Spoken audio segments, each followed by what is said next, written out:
네, 우리 정부의 지소미아 종료 결정에 아베 일본 총리, 한국은 못 믿을 나라라는 주장을 또 들이대며 비난했습니다. 네, 화이트 리스트에서 한국을 배제하는 조치는 예정대로 하겠다는 일본 정부 입장도 나왔습니다.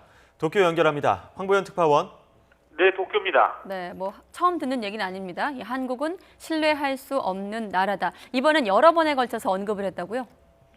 네, 그렇습니다. 이번 주말에 예정된 G7 정상회의 참석을 위해 프랑스로 출발하기 직전에 아베 총리가 기자들과 만났는데 이때 지소미아 종료 결정에 대한 입장을 밝혔습니다. 아베 총리는 우선 한국이 1965년 한일 청구권 협정을 위반하는 등 국가와 국가 사이 신뢰관계를 손상하는 대응을 계속하고 있어서 유감이라고 말했습니다. 강제징용 배상 문제에 대해서 우리 대법원이 일본 기업에 배상 명령을 내리자 일본 정부는 줄곧 한일 청구권 협정으로 다 끝났다는 주장을 펼쳐왔는데 이를 다시 언급한 겁니다.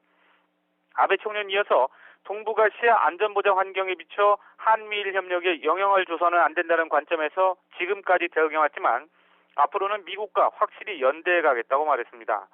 아베 총리는 이후에도 한국이 약속을 깨서 문제가 됐다는 취지의 발언을 두 차례나 반복했습니다. 총 1분 반 정도 지소미아 관련 발언을 했는데 그 와중에 3번이나 한국은 약속을 안 지키는 못 믿을 나라라는 억지 주장을 전과 다름없이 펼쳤습니다. 아베 총리는 G7 정상회의와 관련해서도 언급했는데 의미심장한 부분이 있습니다.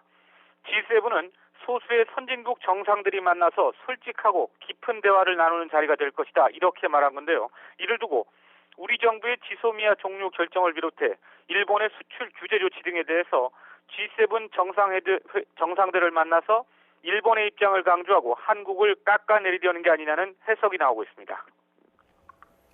네, 아베 내각의 다른 장관급들도 잇따라 항의의 뜻을 밝혔죠. 그렇습니다. 지소미아와 관련 있는 강요들이 일제히 나서서 발언을 했습니다. 이와야 다케시 방위상은 오전에 기자들과 만나 지소미아가 그간 한일 양국의 긍정적인 역할을 해왔다고 평가했습니다. 그러면서 북한이 최근 여러 차례 미사일을 발사하는 등 엄중한 상황인데 한국이 지소미아 종료를 결정한 것은 지역 안전보장 환경을 완전히 잘못 본 것이라고 주장했습니다. 이어 실망을 금하지 못한다, 상당히 유감이다 이런 언급도 했습니다. 다만 북한과 관련해 연대해야 할 문제는 이번 결정 후에도 한미일 사이에 적절한 연대가 이루어질 수 있도록 한국 측에 강하게 요구할 예정이라고 말했습니다. 수출 규제 즉 한국에 대한 경제 보복을 주도하고 있는 세코 히로시게 경제산업상도 한마디 했습니다.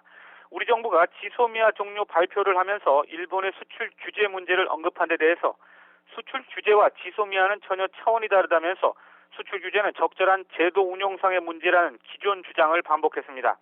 그러면서 지소미아 종료 결정과 상관없이 수출 관리 강화, 즉 수출 규제, 경제 보복은 예정대로 진행할 것이라고 말했습니다. 화이트 리스트에서 한국을 제외하는 조치가 오는 28일부터 예정대로 시행될 것이라는 점을 강조한 것으로 풀이됩니다. 오늘 하루 일본 외무상은 어젯밤 늦게 남관표 주1 한국 대사를 일본 외무성으로 불렀습니다. 고노 외무상은 이 자리에서 우리 정부의 지소미아 종료에 대해서 강하게 항의했습니다. 이후 기자들과 만나서는 한국이 극히 부정적이고 비합리적인 행동을 계속하고 있다고 비난했습니다. 지금까지 도쿄에서 YTN 황보현입니다.